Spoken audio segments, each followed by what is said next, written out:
오늘은 우리가 말라기 1장 8절로 12절 말씀을 보았는데요. 말씀의 제목은 말라기 후 하나님의 긴 침묵이라고 제목을 정했는데, 실제로 내용은 신구약 중간사입니다. 우리 신구약 중간사의 강의를 잘하는 분들 이 말씀을 들으면요, 그야말로 삼국지보다도 재밌어요. 자, 그런데 저는 표현력이 부족하고 그래서 오늘 말씀을 준비하다 보니까 이거 괜히 어렵기만 한 거 아니냐, 그런 느낌을 제가 받았습니다. 그래서 말씀을 했다가 어떤 이름이 나오거나 그러면은 우리 다 인터넷을 잘하니까 얼른 쳐보면은 그 사람이 어떤 일을 했다는 것을 알 수가 있을 거예요.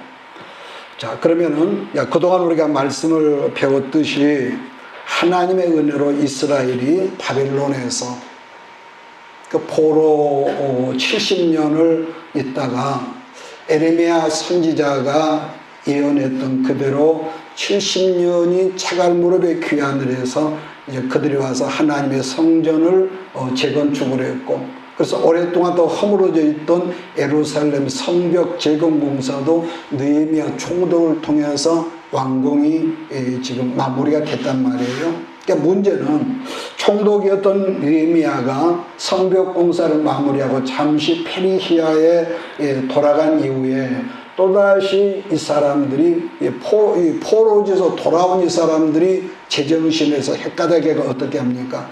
옛날 조상들이 했던 고질병들이 재발을 한다는 거예요. 참 이게 중요한 거거든.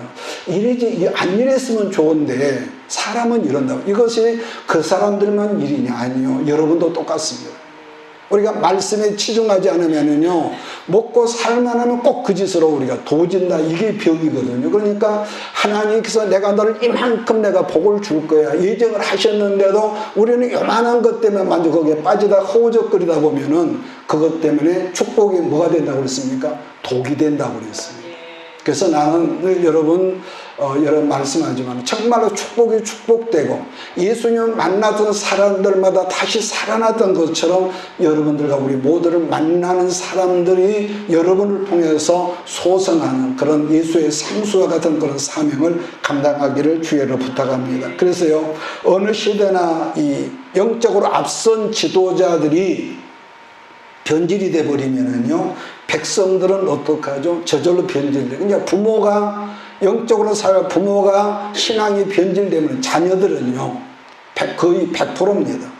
이건 상식이거든요. 그러니까 위에 물이 변질되면 아래 물은 저절로 더러워지는 이거 하나의 원칙이죠. 그래서 이런 경우는 한 나라도 마찬가지고 하나님의 교회 공동체도 지도층이 변질되어 더러워지면은요, 백성들이나 교회 공동체는 저절로 더불어 더러워진다는 거. 이건 망고의 진리 아니겠습니까? 그래서 언제나 하나님의 교회 공동체가 더러워지면은 그때마다 누가 어떤 역사가 있느냐? 반드시 그러면 교회가 타락하고 변질되면은 예외 없이 선지자가 나타났습니다. 아주 강력한 이 파워를 가진 선지자. 그래서 선지자 말라기가 하는 말씀은 첫째는 하나님의 제사장들이 하나님 멸시했는데, 첫째는 뭡니까? 더러운 재물이나 병든 꽁지 빠진 거. 정말 1등품을 들여놨는데 그런 게 이 팥쥐 같은 거, 도둑질한 물건을 버젓이 하나님께 드렸으니 이는 하나님을 전혀 종교는 가지고 있었지만 두려워하지 않는다. 그러니까 그 사람의 하는 행실을 보면은 저 사람이 종교인인지 하나님 믿는 사람, 이걸 우리가 알 수가 있거든요. 그러니까 둘째로 내인들이 하나님 말씀을 정확하게 전하지 않고 어떻게 하냐, 부분적으로 애곡되이 편파적으로 이렇게 말씀을 전했는데, 하나님께서는 이스라엘 백성들에게 생명과 평화를 주고 제사장 나라가 되기 위해서 내인들에게 율법의 말씀을 맡기셨지만은 그들은 도리어 이 백성들을 넘어지게 하고 망하게 해서 어떻게 합니까? 하나님 말씀으로 일반 백성을 사기쳤단 말이야. 예수님이 이 레위인들, 바리새인들을 얼마나 싫어했단 말이야. 세 번째로 그 결과 백성들이 가증한 일을 한 것 전혀 부끄러워하지 않았고, 사람이 오염이 되면 심령이 더러워지면요, 더럽고 추하고 음란한 것도 부끄러운 줄 몰라. 사람들이 전혀 안 부끄러워 도둑질을 하면서 떳떳하고요, 거짓말을 하면서 뻔뻔하고, 자, 그렇게 되다 보니까 이방신을 섬기는 이방 여자와 결혼했고 하나님의 짝지으신 조강지처를 버려버렸습니다.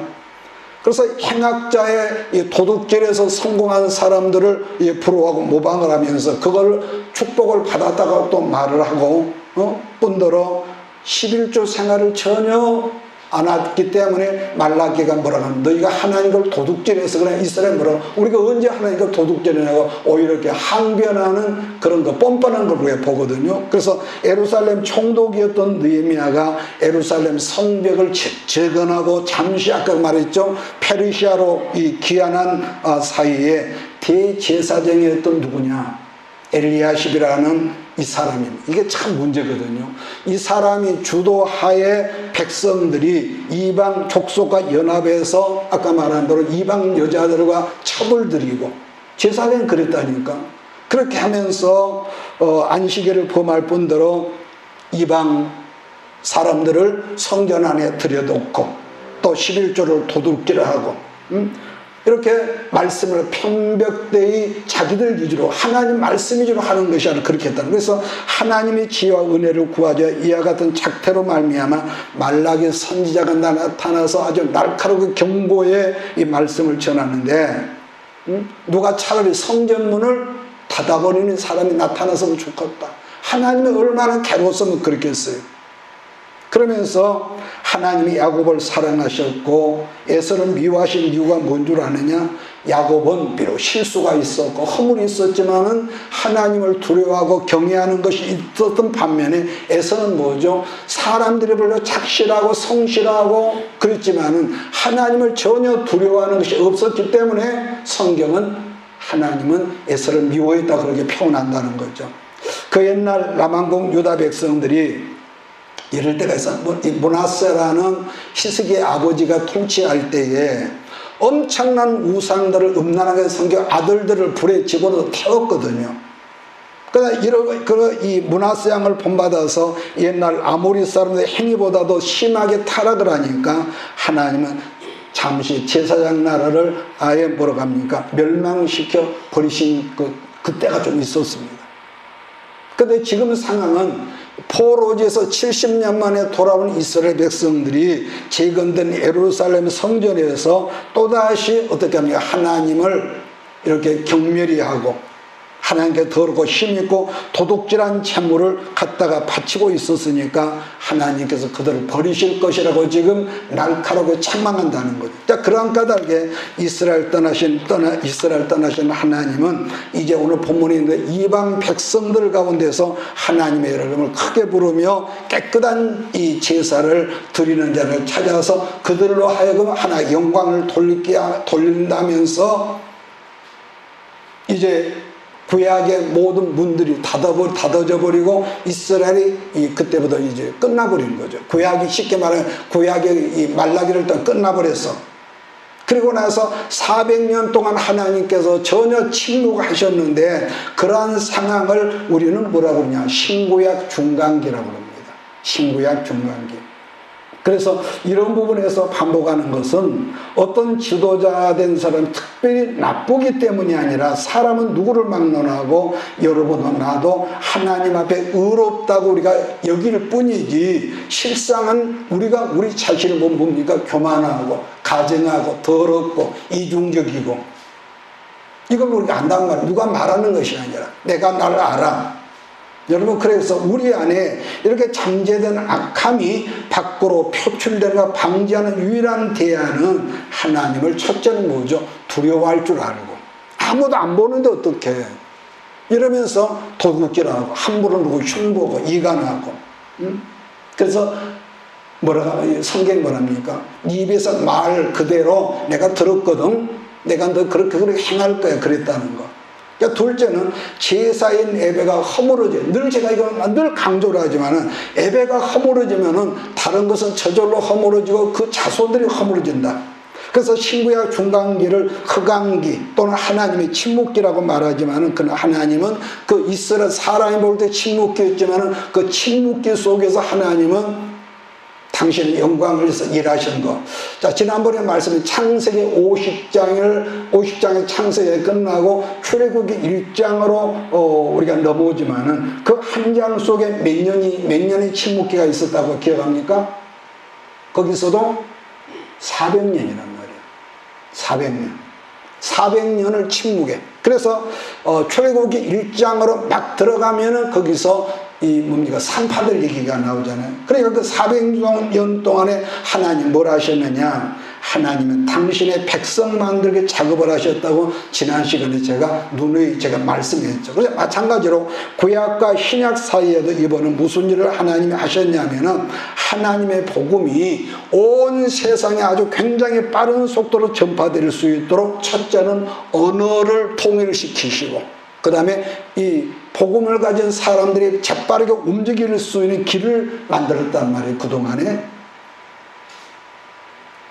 따라서 예수님이 십자가의 죽음과 부활 승천 이후에 성령 받은 이후에 이 제자들이 온 세상으로 흩어지면서 빠르게 복음을 전할 수 있도록 그 토대와 기반을 이 신구약 중간기 속에서 하나님이 그렇게 만드셨죠. 근데 우리는 그 속에 있으면 모르잖아요. 자, 그러기 위해서 그 당시 세계사를 우리가 하려는데, 자, 오늘 간단히 요약을 하려고 하는데, 제가 실력이 없다 보니까 이게 좀 어렵지 않겠나 하는데, 어쨌든 핵심은 우리가 신약 성경을 이해하려는데, 거기에 이제 그 핵심을 돌려가는데, 그래서 오늘은 반복하지 신약을 이해하기 위한 신구약 중간 시대라는 것을 우리가 말씀을 들으면서 이해를 하기를 바랍니다. 그래서 말라기 선지자를 끝으로 구약 이스라엘은 아까 뭐라고 했죠? 완전히 문을 닫아 커튼이 내려져 버렸다. 자, 그런데 그 영향을 굉장히 주었던 나라가 그 당시에 바벨론이라는 나라거든요. 바벨론.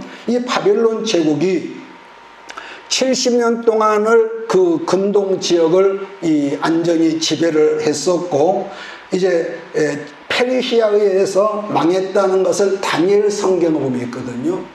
벨사살 왕을 마지막으로 바벨론이 망하는 거죠. 자, 그 당시 특징이라면 포로로 잡혀간 다니엘과 에스겔이 포로지에서 다니엘은 궁궐에서 에스겔은 자기 평민들 속에서 유다 백성들에게 말씀을 했고, 그래서 신앙을 유지하도록 포로지에서 활동했던 걸 우리가 본단 말이에요. 자, 그 다음에 파사인 페르시아, 성경은 파사인데 원칙은 여기가 파사가 아니고 세상 역사에서는 뭐라고 한다? 페르시아라고 그러죠. 페르시아가 그 바벨론 다음에 들어서고 그 페르시아를 통해서 이스라엘 포로 귀환 정책이 시작된다는 점인데, 그렇게 해서 포로들이 1차, 2차, 3차로 귀환을 하면서 옛날 유다 나라를 다시 재건하게 되는 역사가 이제 나타나는 거죠. 자, 그렇다고 유다가 이제 이 나라가 세워져 스스로 자치권이 있었던 것이 아니라, 말은 유다가 이렇게 나라를 세웠다고 그러지만은 여전히 페르시아의 영향권 아래 하나의 속국으로 있었지만, 그렇지만은 그들 나름의 공동체 색깔을 말씀을 통해 유지하려고 느헤미야나 에스라나 학개나 스가랴를 통해서 굉장히 활발하게 활동을 했다는 것. 자, 그러면은 하나님께 세우신 이스라엘 나라가 망했던 이유는 뭐냐? 이것은 옛날 지금은 앞으로 똑같습니다. 똑같거든요. 그러니까 제사장이란 지도계층부터 모든 일반 백성들이 첫째는 뭡니까? 제사가 타락이 되면서부터 하나님께서 금하셨던 우상 숭배가 믿는 자들로부터 만연한 거예요. 믿는 자들로부터. 그래서 지난 시간 제가 언급했던 대로 여러분 다시 한번 물어봅니다.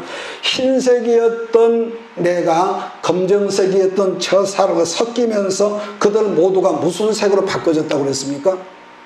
회색이란 말이에요. 그런데 우리는 아니까 이 말을 쉽게 하지만은, 하나님은 자기 백성들 흰색, 이방 백성 검정색으로 표현했단 말이에요. 그러니까 섞이고 보니까 이제는 흰색도 없어져 버렸고 검정색도 없어지면서 전혀 엉뚱한 제3의 색상이 나타나면서부터 하나님은 그들 모두를 심판할 수밖에 없었던 것. 첫째는 노아 사건이었고, 그러다 보니까 새롭게 생성된 이렇게 이제 유다 공동체는 아까 말씀드린 대로 느헤미야와 에스라를 통해서 말씀 중심이 될 수밖에 없는 그런 구조였다는 것, 그 시대를 말하는 겁니다.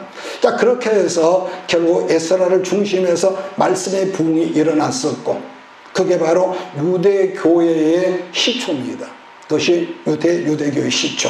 자, 그래서 페르시아라는 파사 제국은 그때보다 대략 얼마를 통치했느냐? 200년 갔습니다. 그 나라가 역사적으로 200년을 통치했고, 그 다음에 BC 333년 알렉산더 대왕이 이 수술한 전투에서 페르시아를, 이 파사 나라를 정복하기 시작했는데, 그렇게 해서 알렉산더 왕이 페르시아를 모두 먹어버렸습니다.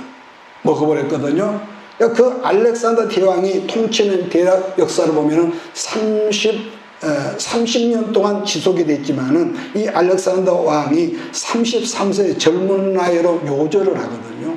역사적으로 요절을 하는데, 그 사람 역사적으로 본다면 그야말로 인류 역사에서 정말로 굉장한 대제국을 만든 사람이에요. 33살 먹은 젊은 사람이. 근데 알렉산더 대왕의 스승은 여러분이 한번 들었을지 모르는 사람인데, 아리스토텔레스라는 사람인데, 그러다 보니까 알렉산더 대왕이 그 스승의 영향을 받았든지 점령한 모든 나라를 하나의 제국으로 만들고 싶었던 야망이 있었는데, 그때부터 어떤 역사를 했느냐? 전 세계에 자기들이 점령한 나라보다 모든 세상에 헬라 문화를 왕성하게, 헬라 문화. 그러니까 젊은 알렉산더 대왕의 이 땅 정복은 그야말로 이 독수리가 날개치면 날아간 것처럼 빠르게 했는데, 근데 알렉산더가 죽기 직전에 지금 인도 땅까지 점령을 했단 말이야. 인도 땅까지. 그런데 중요한 것은 그처럼 엄청나게 큰 제국을 만들었지만은 그 젊은 나이에 인도를 점령하고 돌아온 후에 젊은 나이에 후계자를 정하지 않고 뭐라고 유언했냐면, 제일 용맹한 자를 내 후대의 왕으로 세워라. 이렇게 유언만 하고 죽었기 때문에, 그가 죽고 난 다음에 어떤 사건이 생겼냐면은, 네 사람의 장수가 있었거든. 알렉산더 밑에 있었는데, 그 유언 때문에 부하들과 엄청난 전쟁이 생긴 거예요. 왜? 왕권을 차지하려고. 그래서 알렉산더가 두 아들이 있었는데, 미성년자 아들이 있었는데, 모든 가족들이 왕의 부하였던 장수들에게 전부 다 살육을 당하죠. 마치 이것은 뭐냐면은, 우리나라 옛날 고려 말 왕이 누군 줄 아세요? 공민왕인데, 그 공민왕의 총애를 가장 많이 받던 신하 중에서 이성계가 있단 말이에요. 그런데 이성계가 징벌을 하러 나가다가 위화도에서 해군을 해가지고 반란을 일으키잖아요. 반란을 일으킨 다음에 이성계가 그 고려말 공민 왕조의 모든 가족들, 시족들을 어떻게 엄청나게 죽였어. 또 어떤 사람 죽였냐? 고려 공민한 왕씨가, 그러니까 왕건의 후예란 말이에요. 왕건의 후예. 그러니까 옥시야, 옥시. 아니야, 내 말을 전에 왕씨야. 그래서 그 죽임을 피하기 위해서 사람들이 온 사방으로 도망다니면서 성을 뭐라고 그러냐, 왕자 밑에 점을 하나 찍어서 그때부터 옥시가 태어난 거고, 거기다가 왕자에다가 이 입구를 집어넣으면 뭡니까? 받천자가 된다는 거예요. 그러니까 전부 다 알고 보면 옥시나 전씨가 전부 다 왕씨 그 계보는 그렇게 있는데, 그렇게 말하도 오래 걸리니까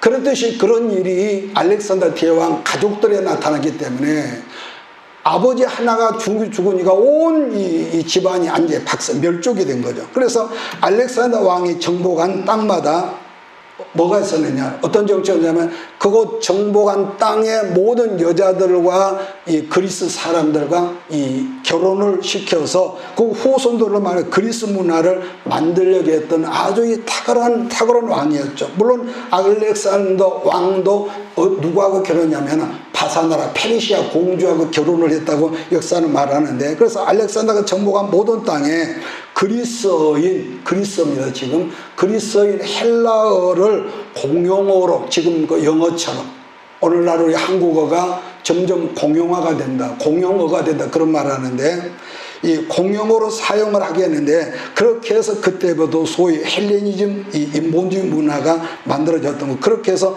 유럽의 모든 지역이 헬라어로 하여금 언어가 차츰 통일이 됐기 때문에 자국과 이방인 간 언어가 하나 되니까 구별이 없어진 거죠.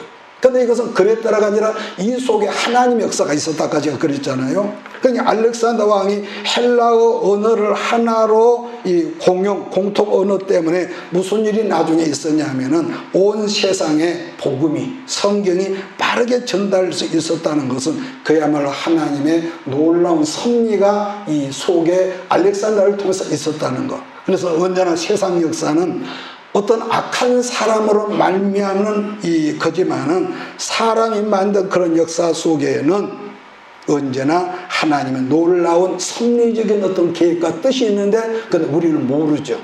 그러잖아요. 그래서 알렉산더가 죽고 난 다음에 엄청난 격변이 있었죠. 대표적으로 이걸 다 말하면 제가 언변이 부족한 내가 실력이 오래 가니까 두 사람의 부하만 말하겠는데, 프톨레미와 셀레쿠스란 이 사람들이 두 왕을 제가 말하겠어요. 그래서 유대 지역과 그쪽의 모든 지역을 통치를 하게 됩니다. 서로 번갈아 가면서. 처음은 프톨레미 왕조에서 대략 100년을 통치를 받았는데, 그 다음에 셀레쿠스 왕조에서 34년 동안을 이렇게 통치를 받게 된다는 거죠. 그때부터 팔레스타인 지역에도 인간 중심인 이 헬레니즘 문화가 발달을 하였는데, 이 프톨레미 왕조는 이집트나 팔레스타인 베니게 지역을 다스림으로 해서 유대 땅은 그때부터 그리스 사람이 다스리는 이집트, 그리스 사람들이 다스리는 애굽이죠. 이집트 사람들의 이 식민지가 됐던 거예요. 식민지. 그런 상황에서 많은 유대인들이 이집트로 가서 소위 그때부터 정치적인 그런 망명자 디아스포라로 살게 되는데, 거기에서 또 하나의 중요한 역사가 어떤 뭐가 있었느냐, 소위 70인역이라고 하는 최초로 헬라어 번역본 성경이 거기서 만들어진 거죠. 거기서. 그래서 이집트에도 보면 역사 보면 알렉산드리아라는 그 도시가 있었는데, 그 전에 알렉산더 대왕이 이집트를 점령했을 때 알렉산드리아라는 도시가 만들었는데, 거기에서 활발한 성경 활동이 일어나게 되었다는 것을 우리는 보죠. 그렇기 때문에 우리 사도행전 성경을 들어가면은 그곳에서 세례 요한까지를 공부했던 사람 아볼로란 성경학자가 나오거든요. 그 학자가, 아볼로가 에베소에서 누구를 만납니까? 브리스길라와 아굴라 부부를 만나죠. 극적으로 만나는 장면이 있는데 바로 그거거든요. 그러니까 그처럼 그것은 성경 연구가 이 유대인들을 활발하게 일어났다는 걸 알 수 있고요. 그래서 비록 유대인들이 물론 정치적인 그 면이 그 안에 있습니다. 유대인들의 환심을 사기 정치적 목적으로 프톨레미 2세에 의해서 번역된 헬라어 70인 성경이 복음이 빠른 시간에 전 세계에 전파되게 하는 큰 역사가 있었다는 거. 반복하면 알렉산더 대왕이 헬라어로 모든 나라의 언어를 하나로 통일했고, 이 프톨레미 왕조에 의해서 히브리어 성경이 헬라어로 번역이 되고, 그때 번역된 성경은 예수님이 제자들에 의해서 온 세상에 폭발적으로 복음이 증거되게 하는 어떤 그 기반을 만들었다. 자, 또 하나는 프톨레미 왕조와 셀레우코스 왕조는 이집트 지역을 아까 말한 서로 이렇게 차지하려고 거의 100년 동안을 전쟁을 했다고 그랬습니다. 자, 그러다가 BC 198년인가 셀레우코스 왕조가 드디어 프톨레미 왕조를 이겼거든요. 좀 어렵지만은 그냥 끄덕끄덕 하고 들으세요. 이것은. 그런데 이게 좀 필요할 것 같아서 말한 거예요. 자, 그러다 보니까 유다 나라도 셀레우코스라는 이 왕의 다스림 안에 들어가게 된 것인데, 그 당시 통치자는 셀레우코스 왕조였던 안디오코스라는 사람은 유대 땅을 점령한 다음에 안디옥이라는 이름의 도시를 그 당시에 16개나 이곳저곳에 세웠다는 이 역사적 기록을 본단 말이에요. 그래서 성경에 대표적으로 나타나는 수리아의 안디옥이라는 지역도 이때 당시 건설된 도시였다. 자, 기록에 하면은 셀루커스 왕조는 유대 사람 대단히 호의적이었다고 전해지는데, 그러다 보니까 유대 지역에도 헬라식 도시들이 건설되었고 유대 사람들의 헬라 문화가 급속하게 스며들었다는 들었는데, 여기서 잠깐 한 예를 보면은요, 사도행전 몇 장, 6장인가 보면은 성령으로 충만했던 이 초대 교회에 이 구제 헌금 문제로 한 교회에 다툼이 생기거든요. 누구하고 생깁니까? 헬라파 유대인들과 히브리파 유대인의 이 다툼이 생기죠. 그래, 큰 문제가 생기니까 그랬을 때 12사도들이 교회를 섬기는 몇 사람이 집사를 뽑았다고 기억합니까? 7집사를 뽑았단 말이에요. 근데 그걸 말하려고 한 것이 아니라 7집사의 이름들이 전부 다 헬라식 이름이었다는 거예요. 헬라파 유대인들, 히브리파 유대인이 아니라. 그걸 보면은 그 당시에 어떤 그 헬라 문화의 흐름이 어떠했는지를 우리 알 수 있거든요. 이렇게 긴 설명을 하기 위해서 그랬었던데, 안티오코스 4세고 에피파네스라는 이름하는 악한 왕이 유대 지역을 다스리기 시작했을 때부터 엄청난 문제들이 막 야기된 거예요.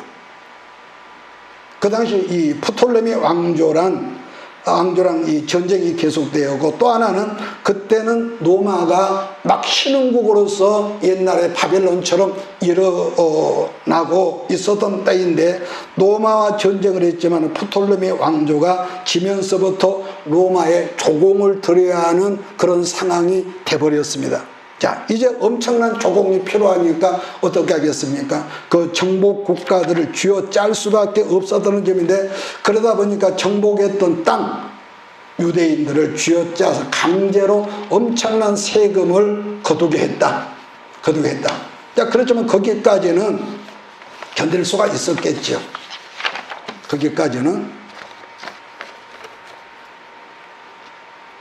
이 안티오코스가 이 사람이 무슨 짓을 했냐면, 정신이 좀 이상했던지 유대인들 앞에 자기를 신으로 섬기게 하는 이 묘한 정치를 시작을 했죠.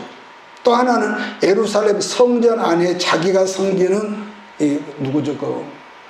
그 신상들을 세우기 시작하면서 어떤 악행을 했냐면은, 하나님께서 유대인들에게 절대 명했던 먹지 못하게 했던 무슨 고기가 있습니까? 돼지고기나 돼지의 피를 이 성전 제단에 뿌리면서 이 이방 신의 제사를 하다 보니까 도무지 타협할 수 없는 극한 상황이 빠지게 된 거죠. 그래서 로마와 전쟁에 진 상황에서 안티오코스 4세가 어떤 또 미친 짓을 하냐면은 약해진 자기의 구심력을 회복하기 위해서 자기를 제우스 신이라고 불러라 하면서 유대인들에게 주었던 모든 혜택들을 하루아침에 박탈을 했다고 그랬습니다. 하루아침에. 자, 그처럼 악한 상황에서도 유대인들의 말씀을 붙잡고 모든 지도자들 하나님과 바르게만 서 있어도 괜찮겠지만, 문제는 또 이 말을 하죠. 그때나 지금이나 앞으로도 지도자인 사람들이 힘이 없을 때는 겸손하고 고개가 숙여지는데, 물질에 욕심이 생기고 심령이 변질되기 시작했는데, 그래서 제사장들이 이렇게 타락하면서 이권이 개입이 되고 제사장 직분을 돈을 받고 사고 파는 이런 이 기가 막힌 이 사건이 생긴 거죠. 그러니까 제사장들이 타락하면서 이렇게 탐욕을 보면 일반 백성들은 어떻게 하죠? 하나님께 이끌어갈 지도를 일반 백성들을 학대하고 탈취를 했다는 이런 거. 이처럼 절박한 상황에서 소위 마카비 혁명, 나중에 한번 쳐보세요. 마카비 혁명이 뭔가? 혁명이 일어나는데, 그 당시 하스모니아 왕조가 안티오코스 4세와 전쟁을 해서 이겼거든요. 자, 그렇게 해서 이 하스모니아 왕조가 거의 100년 동안을 유대 지방의 자치권을 가지고 팔레스타인 통치하게 되는데, 한 가지 특징은 하스모니아 왕조가 어떤 사람이야? 아론 자손 계열, 아론 계열의 제사장 계열의 가문이었다. 자, 그러다 보니까 이제부터 종교와 정치가 하나로 합해질 수밖에 없는 구조가 되는데, 물론 그것이 처음에 아까 말한 대로 굉장히 신선했지 않겠습니까? 정치와 종교가 하나가 되니까. 근데 이것이 한 해, 두 해, 세 해, 네 해가 되다 지나보니 엄청난 제사장들이 이 이권에 개입을 하면서 부패를 가져오겠고, 결국 대제사장이라는 그 직분이 아까 말했죠. 권력의 자리를 돈 주고 사고 파는 이런 타락한 이런 문제들이 예수님이 오실 때까지 있었다는 거예요. 예수님 오실 때까지. 어쨌든 이들은 지금 독립을 했지만은 BC 165년에 성전을 깨끗이 정리하고 그걸 기념하는 절기를 만든, 그때 당시에 이 절기를 여러분 보셨죠? 요한복음 6장인가 10장인가 수전절이에요. 예수님의 수전절날 설교하는 그 장면이 거기 보면 있거든요. 그래서 수전절의 유래란 이 하스모니아 왕조로 말미암아 시작이 됐다. 그래서 하스모니아 왕조는 에스라 이후에 계속 율법으로 많은 유대교를 만들었으며 율법만 강조하는 유대교의 문화가 이때부터 생겨났다. 주요. 그래서 제가 조금 전에 언급했던 데 처음에는 그게 굉장히 신선하고 좋게 어필이 됐지만은 결국은 욕심이 들어오고, 그래서 성경 말하는 욕심이 잉태한 즉 죄를 낳고 죄가 장성한 즉 사망이 왔다거든요. 그러니까 번편이 유대교가 변질이 된 거예요. 그러니까 예수님이 얼마나 그 제사장들을 미워했습니까? 그래서 좋은 것일수록 변질이 되면은 어느 시대나 결국 형식만 남고 나머지는 빈 깡통이거든요. 자, 그동안에 하스모니아 왕조는 이웃하고 있었던 에돔 땅을 정복을 했습니다. 아무래도 오래 가면 안 될 것 같네. 자, 끝내겠습니다.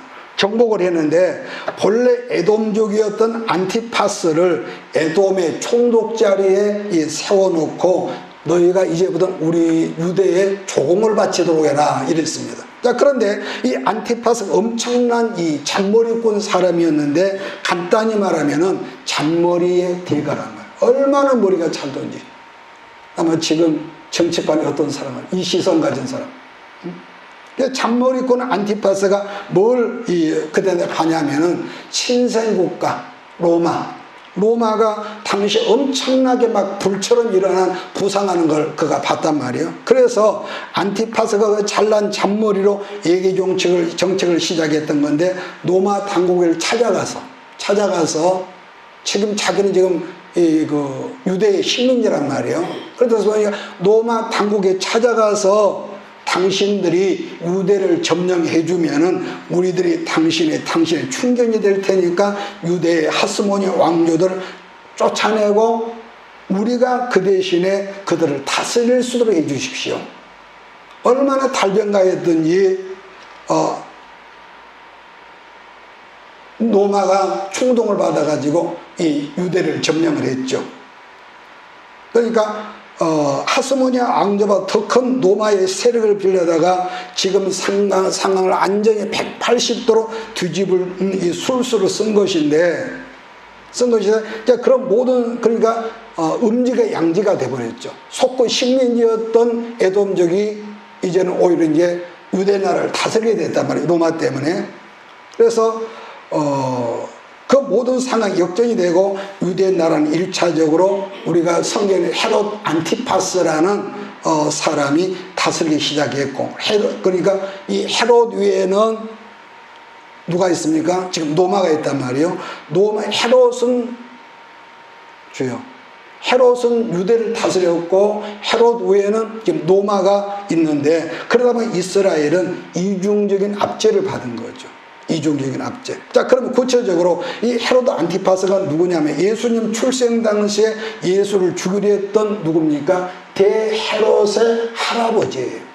역사적으로 찾아보니까. 자, 그렇게 해서 신약에 들어가면 헤롯도 등장하지만 로마의 총독도 등의 이런 복잡한 스토리가 신약 성경에 그대로 나타나고 있다는 거죠. 그 다음에 가장 중요한 로마에 대해서 살펴야 하는데, 로마는 예수님 당시 가장 큰 영향력을 미치다 보니 결국은 로마의 법령에 의해서 예수님이 어떻게 죽습니까? 십자가에 죽습니다. 그러니까 십자가는 가장 잔인한 형벌이란 말이에요. 그런데 참고적으로 이 바울은 그 신분이 로마 국적을 가진 사람이었기 때문에 예수님은 로마에 벌쓸 때 이방인들의 십자가에서 못을 박아 죽였고, 바울은 어떻게 죽습니까? 목을 잘라서 도끼로 잘라서 죽습니다. 무슨 우리가 훨씬 잔인한 것 같지만은 죽음의 그 어떤 그 아픔, 두려움을 빨리 없애게 하나의 큰 언덕을 비친다 그랬어.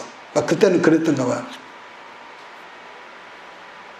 사실 로마라는 나라는 BC 8세기 이탈리아 반도에서 아주 작은 소국으로 시작했던 나라지만은 BC 270년경에 그 작은 나라가 세력을 얻어서 이탈리아 반, 우리가 지금 세계 지도를 봐 이탈리아 반도가 있는데 반도 전체를 통치하게 되고 그 세력이 그 지역의 마게도니아 전체를 다스리게 되죠. 이처럼 영토 확장이 계속되다 보니 뭐가 있냐, 거기서 잡아온 여러분 젊은 노예들이 있지 않겠어요?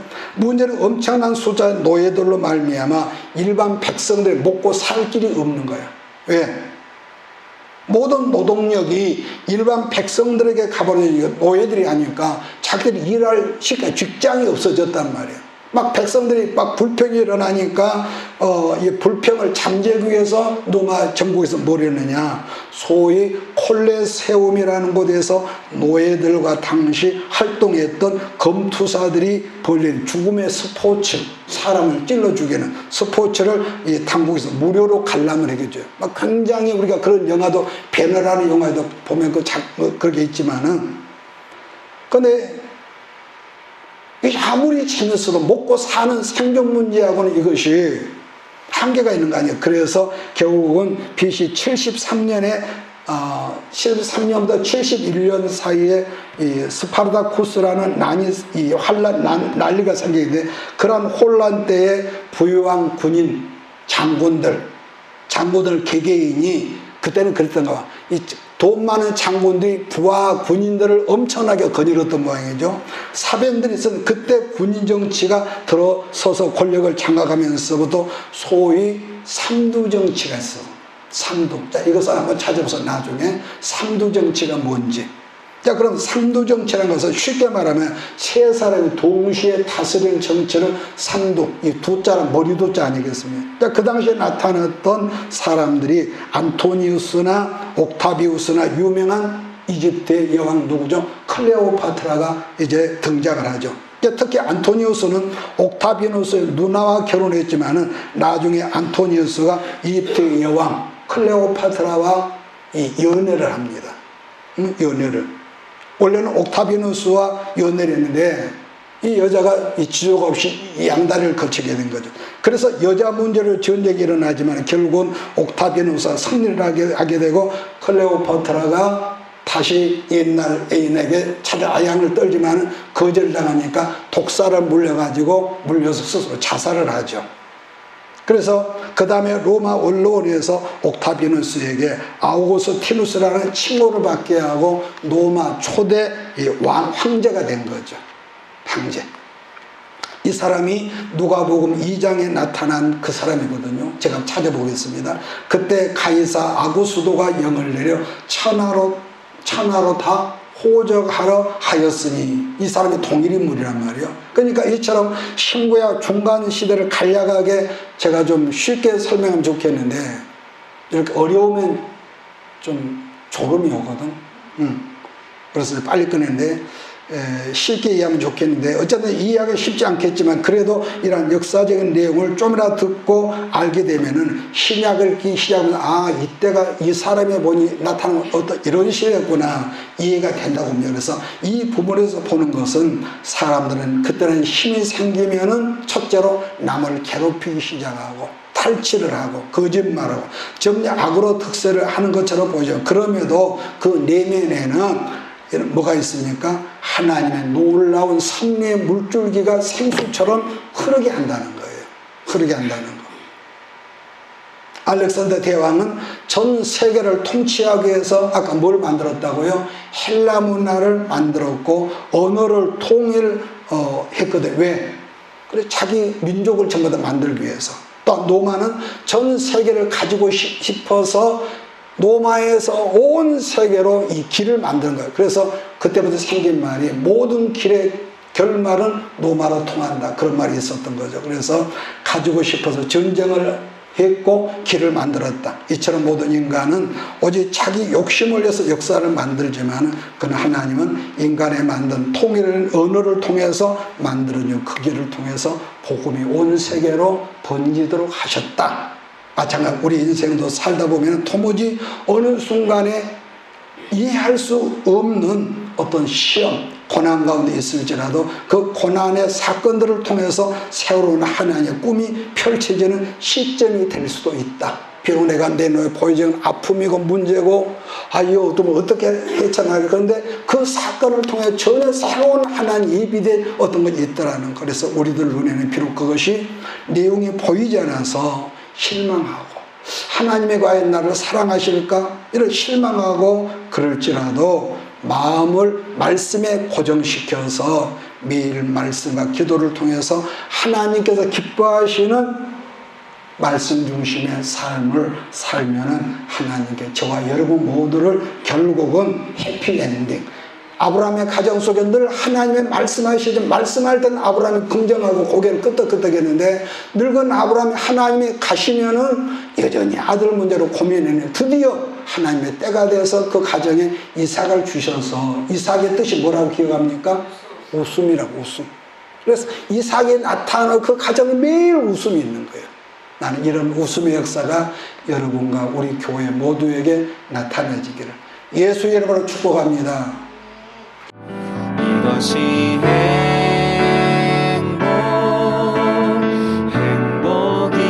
행복이라오. 세상은 알 수 없는 하나님 선물, 이것이